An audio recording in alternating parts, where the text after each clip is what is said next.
இன்றைக்கான குட்டி mini vlog பார்த்துடலாமா? காலையிலே பார்த்தீங்கன்னா டீ போட்டுட்டு அதுக்கப்புறமா லஞ்சுக்காக இன்றைக்கி கஞ்சி தான் செய்ய போகிறேன். 2 நாளாக பார்த்தீங்கன்னா ஹெவியாக சாப்பிட்டாச்சு. ஸோ இன்றைக்கி வந்து கஞ்சியே போதும் அப்படின்ற மாதிரி தான் தோணுச்சு. அதுவும் இல்லாமல் சாப்பிட்டு ரொம்ப நாள் ஆச்சு. ஸோ வந்து ஆசையாகவும் இருந்தது. கஞ்சிக்காக பார்த்தீங்கன்னா நான் அரிசியும் சிறும்பருப்பும் தான் ஊற வச்சுருக்கேன். நீங்கள் வந்து பச்சை பயிர் கூட ஊற வைக்கலாம். சிறும்பருப்புக்கு பதிலாக நல்லா தான் இருக்கும். நான் வந்து ஊற வச்சதுக்கு அப்புறமா தான் நினைக்கிறேன் சிறும்பருப்பு ஊற வச்சிட்டோமே அப்படின்னு சொல்லி. It's okay.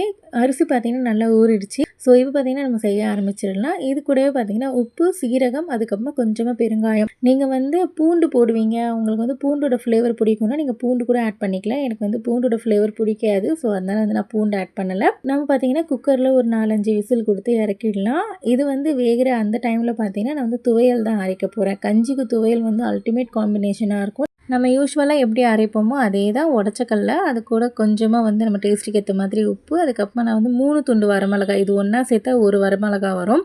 அதுக்கப்புறமா 2 பல்லு பூண்டு, கொஞ்சமாக வந்து தேங்காய் துருவல். நான் வந்து தேங்காய் துருவல் அதிகமாக ஆட் பண்ணலை. பட் துவையலுக்கு வந்து தேங்காய் அதிகமாக இருந்தால் நல்லாயிருக்கும், டேஸ்ட்டாக தான் இருக்கும். நான் வந்து வேணாம் அப்படின்னு சொல்லி கொஞ்சமாக தான் ஆட் பண்ணியிருக்கேன். இப்போ நம்ம இதை போய் அரைச்சி கொண்டு வந்துடலாம். இப்போ பார்த்தீங்கன்னா நம்ம நல்லா அரைச்சாச்சு. துவையல் எப்பவுமே பார்த்தீங்கன்னா ரொம்ப மையாக அரைக்கக்கூடாது, கொஞ்சம் கொர கொர அப்படின்னு தான் இருக்கணும்.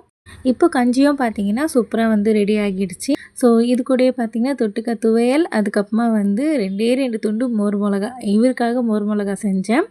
நெக்ஸ்ட்டு பார்த்தீங்கன்னா நம்ம நந்தவனத்தில் தினமும் கொஞ்சம் மல்லிப்பூ பூக்கும். ஸோ அதெல்லாமே பார்த்தீங்கன்னா ஒரு பாக்ஸில் வந்து ஸ்டோர் பண்ணி ஃப்ரிட்ஜில் வச்சுருவேன். ஸோ அதுதான் வந்து எடுத்து இன்றைக்கி கட்டிகிட்ருக்கேன். நம்ம வந்து தினமும் பூக்கிறது அப்போதைக்கு அப்போ கட்டி வச்சோன்னா நமக்கு ஒரு மாதிரி திருப்தியே இல்லாத மாதிரி இருக்கும்.